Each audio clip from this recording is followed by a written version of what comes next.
Sigurado naman po ay lahat tayo ay umiibig na. Sigurado po ba na tayong lahat ay umiibig na? Umiibig na sa ating Panginoon Diyos. Amen.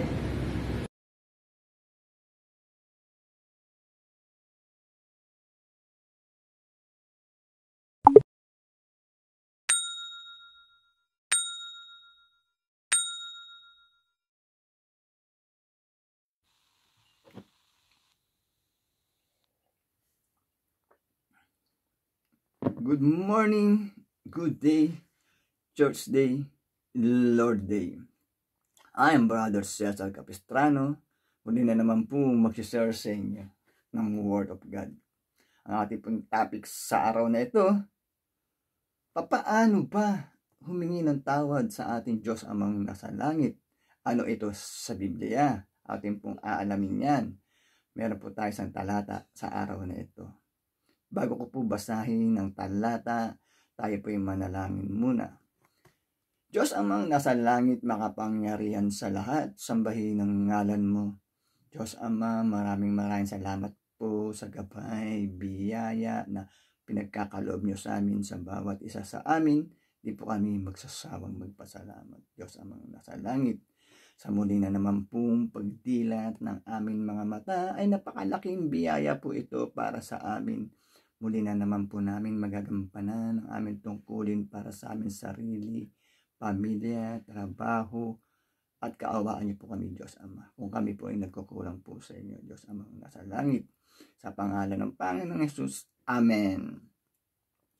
Brother and sister, magandang araw na naman po ng linggo. Ating pong topic, paano ba humingi ng tawad sa ating Diyos Ama nasa langit? Meron po tayo isang talata sa araw na ito.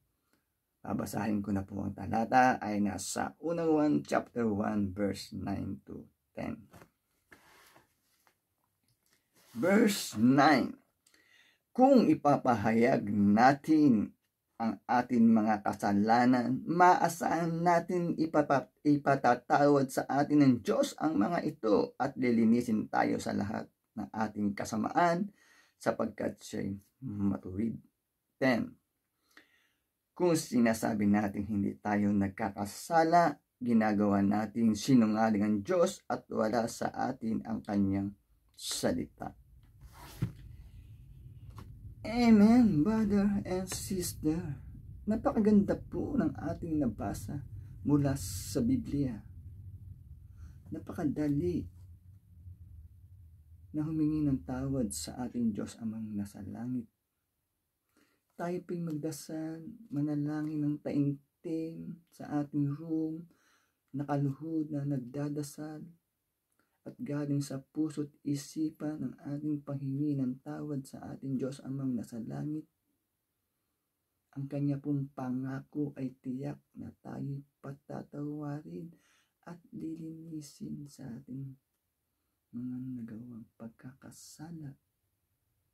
Brother and sister, wag po tayong mag-alinlangan sa pag-surrender natin sa ating Diyos amang nasa langit, sapagkat hindi po tayo pababayaan. Mas maganda po na tayo sumurrender na sa ating Diyos amang nasa langit, isurrender ang ating puso't isipan, sapagkat andyan po ang kanyang gabay, brother and sister. Huwag po tayong mag-alinlangan na humingi ng tawad, magsisi sa ating mga pagkakasala, sapagkat ang kanyang pangako, tiyak na tayo patatawarin. Brother and sister, napakaganda po ng ating nabasa mula sa Biblia. Huwag na huwag po tayong mag-alinlangan sa paghingi ng tawad, brother and sister, sapagkat tiyak at banal na tayo patatawarin. Paganda po ng ating nabasa mula sa Biblia. Kaya po sana ay huwag tayong magsawa magkinig every Sunday na aking pong binabahagi na salita ng Diyos na buhay at makapangyarihan upang sa ganun lubos tayo, magkaroon po tayo ng gabay, kontrol, at kaalaman dito sa sanlibutan. Brother and sister, magtatapos na po ang ating topic, tayo po'y manalangin muli. Diyos Amang nasa langit, makapangyarihan sa lahat, sambahin ang ngalan mo. Diyos Ama, maraming salamat po, nakapagpakinig naman po kami ng iyong salita na buhay at makapangyarihan na nagbibigay lakas po sa aming katawan at spiritual. Maraming salamat po sa pangalan ng Panginoon Jesus. Amen. Brother and sister, magandang araw na naman po ng linggo. Salamat po sa walang sawang pakikinig. Lagi po tayong mag-iingat at magdadasal. God bless to all.